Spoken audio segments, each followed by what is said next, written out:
Assalamu alaikum wa rahmatullahi wa barakatuh. This is a question actually that I get from quite a few people. Is it allowed for them to make charitable donations on behalf of deceased Muslims, whether family members, friends, or even righteous people who've impacted their life? First, let me say that this is an issue of khilaf.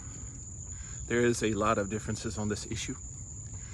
Although khilaf laysa bid-dalil, there's a great axiom that just because there are differences doesn't mean that we can invoke differences as evidence, okay? But it does mean that we invoke differences to observe a certain type of decorum. As the Imam al-Shafi'i said, إِنَّ الْمَسَائِلِ الْإِجْتِهَادِيَّةِ لَا تُنْكَرْ بِالْيَدِ يعني, that these kind of fiqh issues, no one should raise their hand and fight. These are academic discussions.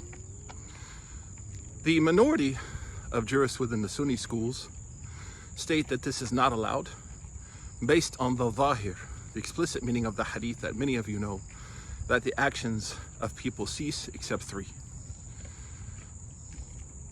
The other group, which is the majority, they state that that hadith, while certainly appears to be am, as we talk about in usul al-fiqh, universally applied, kullu, every, they say that it is also restricted by other narrations. One of the best is janazah. Janazah doesn't fall under any three of those categories. In fact, janazah is not the amal of the mayyit. It's not the action of the dead person, but it's the action of other people. So therefore, now we understand that the hadith has its own restrictions. For example, that one, al-janazah. So they use that to say, in janazah, we ask Allah to forgive the person. We do things on their behalf to ensure their maghfirah bi'idhnillah. So therefore, with qiyas, analogy, this can be expanded to any type of good that's done on behalf of the righteous person. Sayyidina Imam al-Shafi'i, radiyallahu ta'ala anhu, when he was asked about reading the Quran at the grave of a deceased person, of course, he said, if you can read a little bit of Quran, it's good. If you could read the entire Quran, it's better. Understanding this idea that the thawab, inshallah, with the right intention, Allah is Kareem, Allah subhanahu wa ta'ala is Azim, will be used to benefit the person who's passed away. The third evidence, and of course Imam Shafi'i is not really evidence, it's just to kind of offer a cadence. So the second evidence is dua. Like we continue to make dua for the deceased.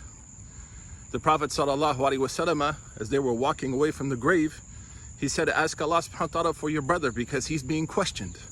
So again, the idea of benefit not being restricted in the sense that we've understood it from the explicit meaning of the hadith, every action of a person stops, but that there are certain situations, especially when doing khair, where a person can do that on behalf of a deceased Muslim. Barakallahu feekum wa jazakumullahu khairan. Keep those questions coming. You can send them directly to me at sw@suhaibweb.com. I will start to post those regular answers here on the Swiss Q&A bank. Barakallahu feekum. Assalamu alaikum wa rahmatullah.